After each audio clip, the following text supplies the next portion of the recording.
Hey everybody, it's Pete here on Bring a Trailer, and pretty excited to get this 1975 Ford F-250 4x4 factory Highboy truck listed on the site here. And I'm going to try to give you a decent walk around video, checking out the outside, the inside, and the underside as best I can.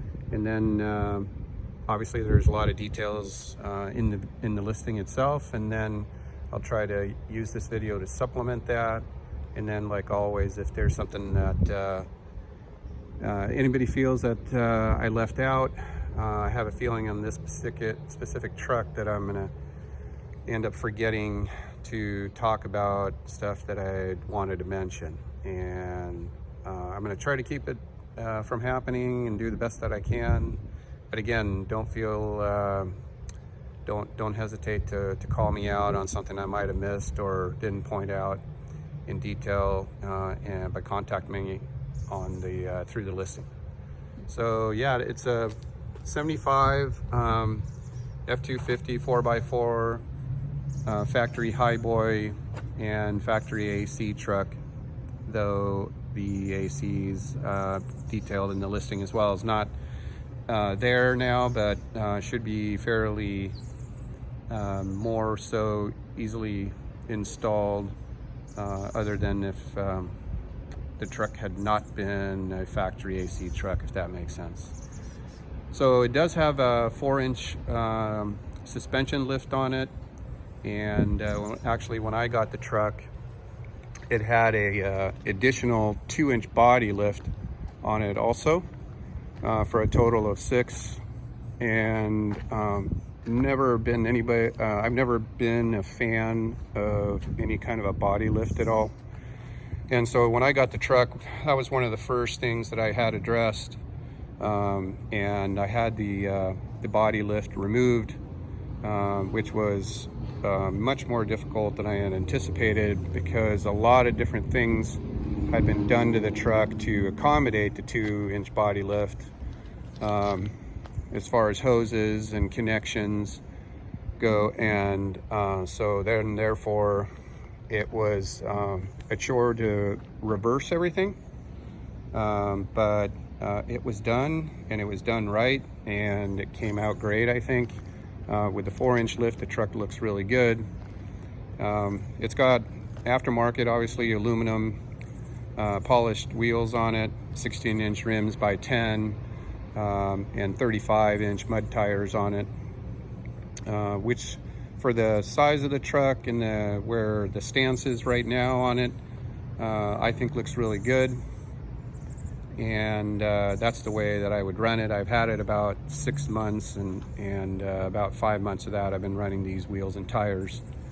And but so you know, as you can see in the listing photos, and I think it probably will be described in the details, it'll also come with a set of factory Ford Steelies that are 16 by 7-inch. I think that the truck would initially, from the factory, have had 16 by 6-inch wide steel wheels.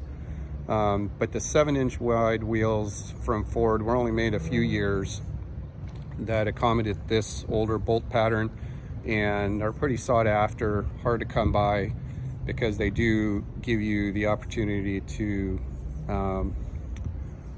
put a little bit of a bigger tire on it than the stock, which I think were the 235 85/16s.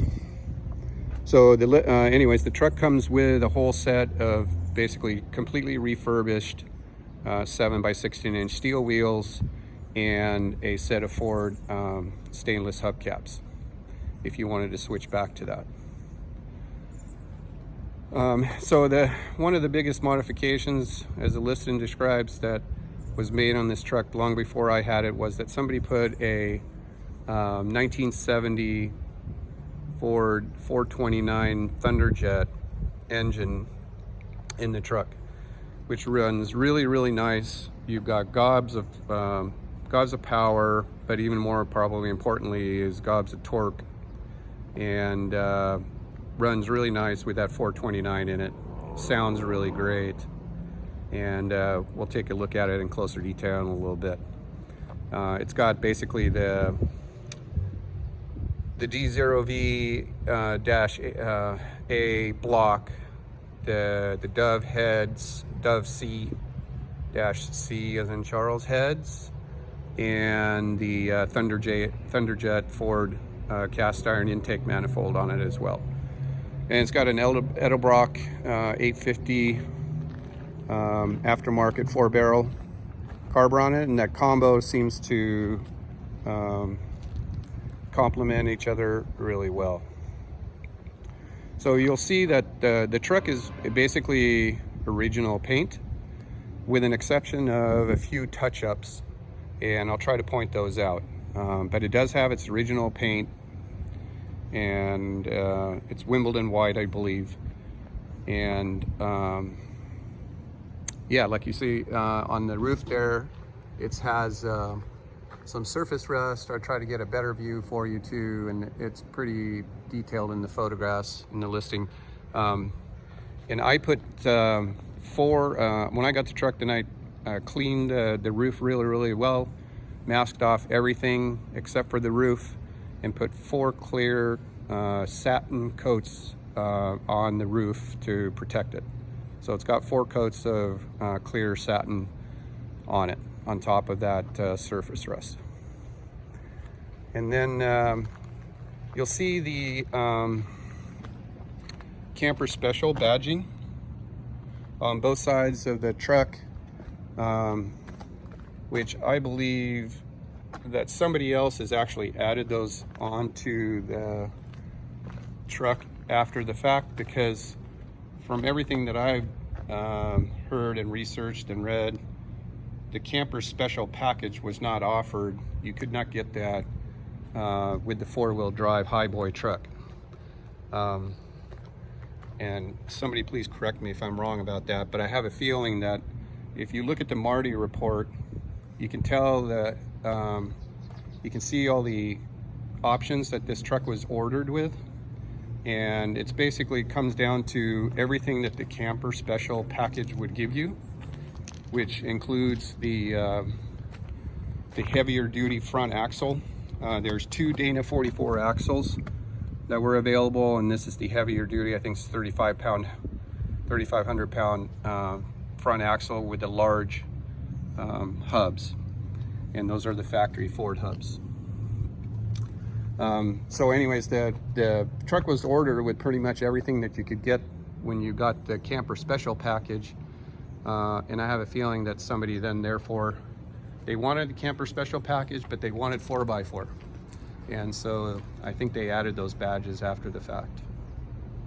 It is the Ranger XLT trim level, so pretty much for the year, that trim level had the bells and whistles that were available, and then there again, you can check out the Marty report that's in the gallery for the pretty long list of options that the truck came with as well.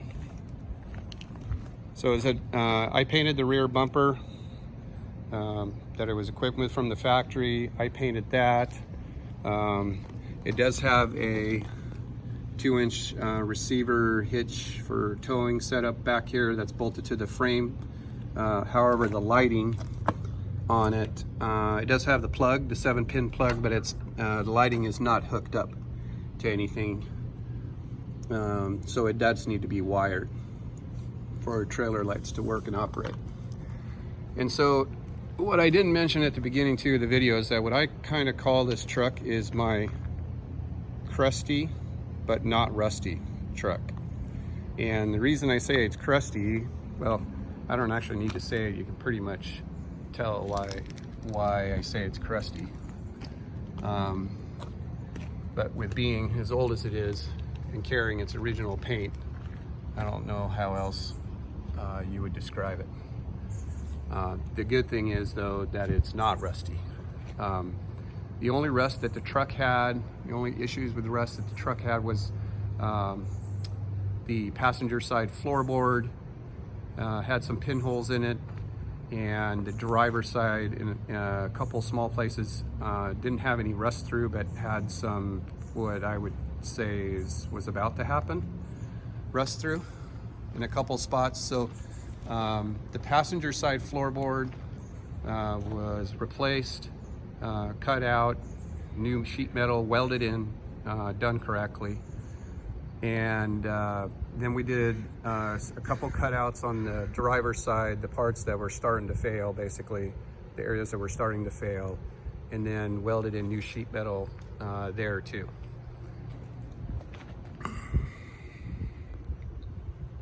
It's got all the trim. Tires are in really great shape. I think they're 2017, I believe they were, date codes. There is, obviously, as you can see, small dings, a lot of paint imperfections. One of the things that I did, you can see it here now, is that what I did is that I had a spray and bed liner done just a few weeks ago, which was, they sprayed it with a color match to the truck. It was Linex brand of bed liner that again was color matched to the truck. The little plugs that you see here, all these little guys, there was so many holes in the bed that had been done, put in for, I don't know, aftermarket stuff. Fifth wheel hitch maybe. I think there was a roll bar in here at one time. So those are just plastic plugs that I plugged all the holes with, other than the actual regular bolt holes. Tailgate operates nice. Your hinges.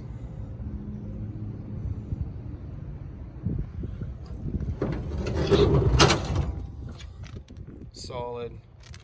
Truck did come from the Jim Wilson Ford down in Yreka, California, Northern California.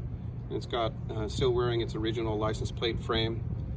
For Oregon buyers, do have a clean title in my name, and specifically it is registered here for another additional 2 years with the Pacific Wonderland plates. Some kind of cool period stickers. A couple or 4 little holes right here in the bumper. Looks like that's probably where they had a license plate, I'm guessing, mounted at one time. Because when I got the truck, they actually had a PTO operated winch mounted up underneath between the rear frame that was hooked up to the transfer case. And I removed all that, sealed up the transfer case again. The winch exited right through the location here of where the winch cable exited right through where the license plate is now. One of the other things that I had done is it had a little bit of an exhaust leak when it came to me. So they took the exhaust, I had the exhaust manifolds taken off, resurfaced, new gaskets, and then my muffler guy built a brand new true dual exhaust system with 2 stainless steel tips that exit rear behind the rear wheels. Like that on both sides. Sounds really, really good. Breathes nice now. Again, the crusty parts definitely are there. One of the things that I don't think I could get to show up in the pictures, I might be able to show up here, is that when I got the truck, somebody had some tape line pinstripes. It was a flame job done on just the hood of the truck. So I didn't really like it. I didn't think it looked that great, and it was peeling. So I took off the paint stripes, or I'm sorry, the tape stripes, and it's kind of cool actually, I think, is now what you have left, because underneath the tape, the paint didn't age like the rest of the hood, and you kind of have the whole hood with a set of ghost flames on it. I don't know if you can see that or not in the video, but it's not really visible or noticeable when you walk away, but it is there. Brand new chrome front bumper.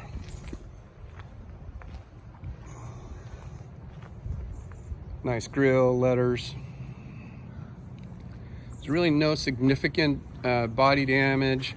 There's small dings. And I'm sure if I remember, this is the largest, and I know I did some close-up pictures.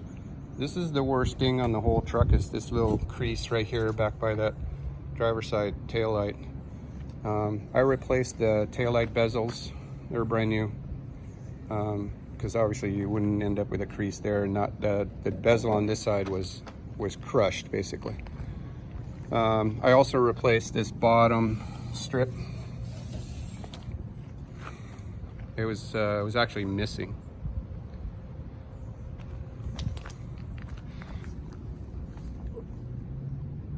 That dual exhaust. So I'm gonna try to see if I get a good view of how you can tell that these bottom edges of the bodywork is not rusted. It definitely has some little kinks. It's got some crustiness, but no rustiness. Nice aluminum steps, which help even somebody about 6 foot plus, helps to get into the truck just because of the lift.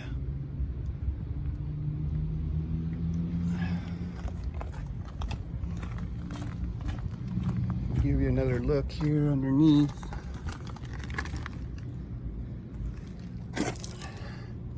Definitely some scraping, crustiness there. What somebody had done in a few places, actually in a lot of places, was use some kind of rust preventative. I think it's, I don't know, it's if it was OSFO or something similar to that, or fluid film. I don't think it was fluid film, because from what I know of fluid film, it's transparent.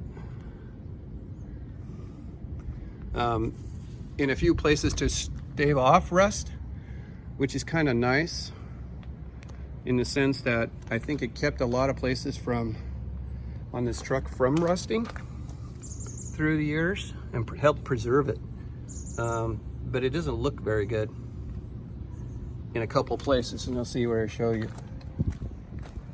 It was done on the inside too, and a lot of the seams,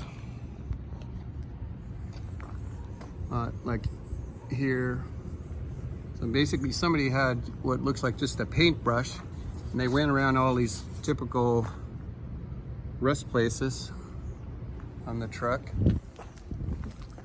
and basically painted that stuff on.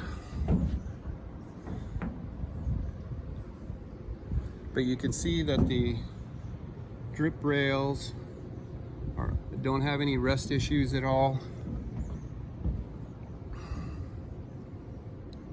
Super nice and clean. Rear window seal is nice. Cargo light even works. So we'll check out the inside next. So yeah, the inside is in really good shape overall.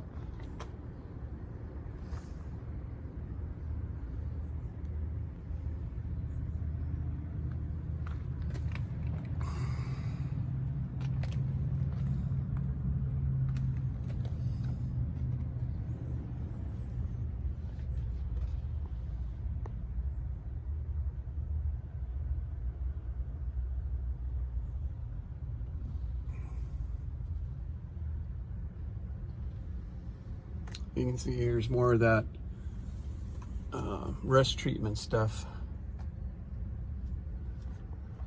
You can see it, they're just like literally like penciled it in. Any seam up in those that corner. So the seat is brand new I went through a lot, to be honest, to get this seat done the way it is. It's extremely comfortable to sit on. I haven't had anything really upholstered in the last few years until I had this seat done. And I'm not sure what kind of foam they use nowadays. It feels like it's memory foam or something, but it is so comfortable. Crazy what a difference that made. I had this houndstooth fabric that I really wanted for this truck, being mostly white and with black accents and trim. I wanted the black and white houndstooth, and this is actually a Ford fabric, not for pickups, from 1975. I'm not sure what cars they used them in, but I sourced it from SMS Fabrics here in Oregon. If you know them, that's a good shop for authentic old stuff fabrics.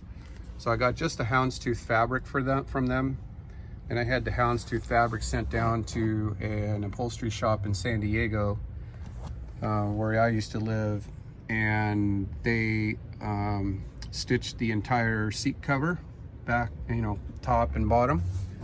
And then I took that to an upholstery shop in Eugene, Oregon, and had them install it. And they had to make a couple different modifications because the seat itself was actually a little bit larger than what the seat cover had been stitched for, but it came out perfect. So it's brand new. We got a brand new steering wheel, aftermarket steering wheel, and horn pad from Dennis Carpenter, I think it was that I got that. And then the steering wheel, I stitched on a leather wheel skins cover, which makes the wheel a lot more comfortable to hang on to. I did put in a Super Tuner cassette player. Basically, that's my favorite personal choice for listening to my cassette collection when I'm driving. So I put that in, and that goes in or stays. And then also with the listing, you get the stock AM radio for the truck. It's got a brand new rubber floor mat that covers the entire interior here. And by the way, when the seat was out and I had the floor, we were doing the work on the floors. After that was all done and sealed properly, then I used, the brand was Hush Mat. So the whole entire floor of the truck, from up in here all the way back to below the gas tank behind the rear seat, has been had the Hush Mat applied, and you can see part of it there. The only tank for the truck, even though it's got the outlet for the other two on the side, is the one behind the cab currently. But that works great. Gauge works good. All the gauges work good. All lights work good. I think the only thing that doesn't work, and I put it in the listing, was that the backup lights do not come on when you go into reverse. And I haven't tried to research what the deal is with that, but just so you know, backup lights do not work. Let's see, what else did I do in here? Four-wheel drive engages perfect the way it's supposed to. I've had it a couple times. Put it in a situation where that's been used. Oh yeah, so the dash is covered. The original dash, I put a piece of leather, basically recovered the dash with leather. So it's genuine leather that it's recovered with. And then when the seat came back, I had some extra of that houndstooth material left over, so I used that in the door panels and in the kick panels. Below the houndstooth in the kick panels, again, that's lined with the same leather that I used on the dash. New seat belts, new hinge covers for the seat. Take a look on the passenger side of the inside.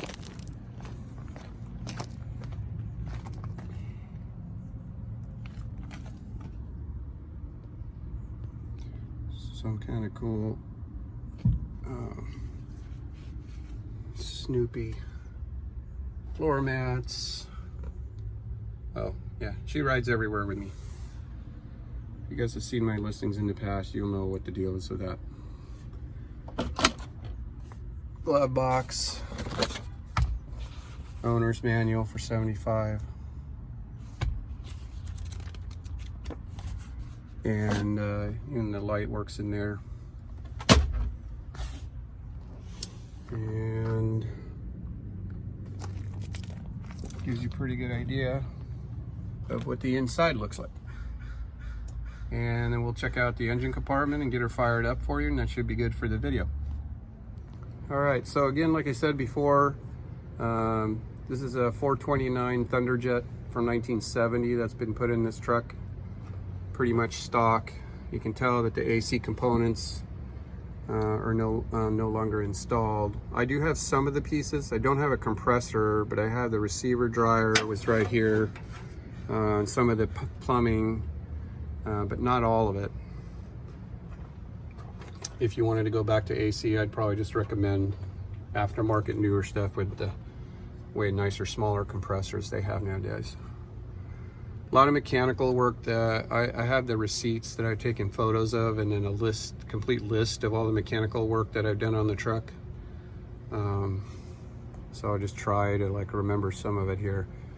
Brand new battery.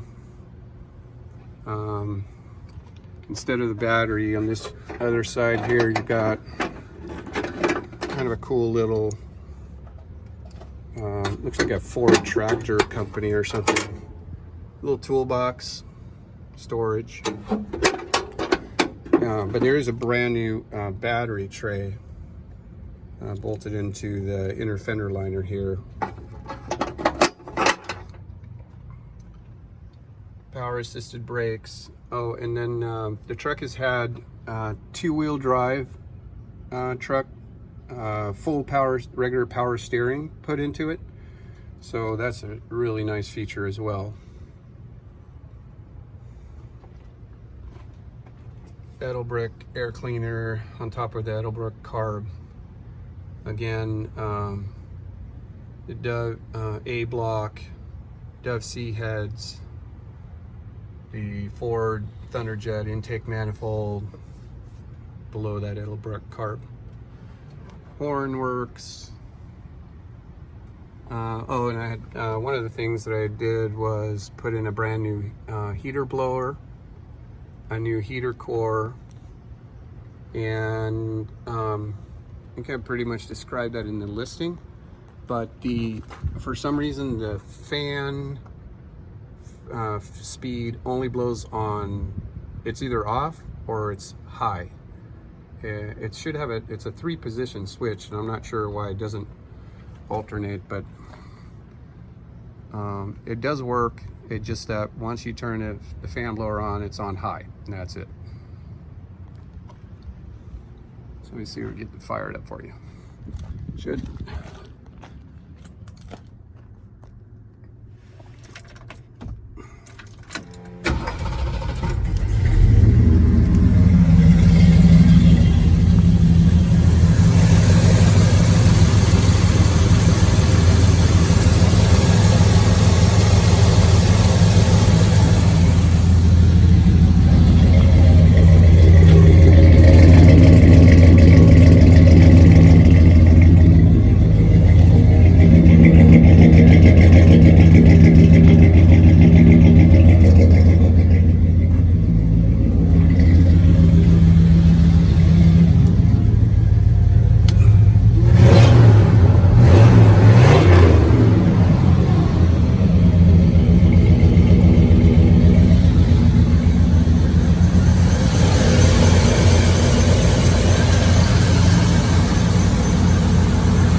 That was from it being hot.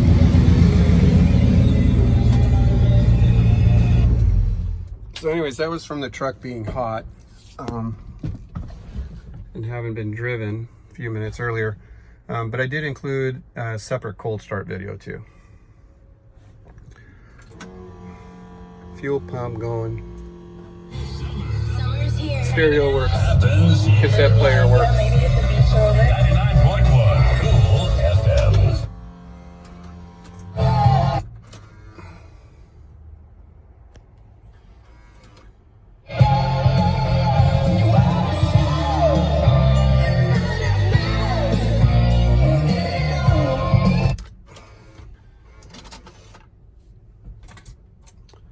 So yeah, that should pretty much do it for the video. Thanks for checking it out. And again, like I said, hopefully I didn't forget too many things, but I'm sure you'll let me know. Take care.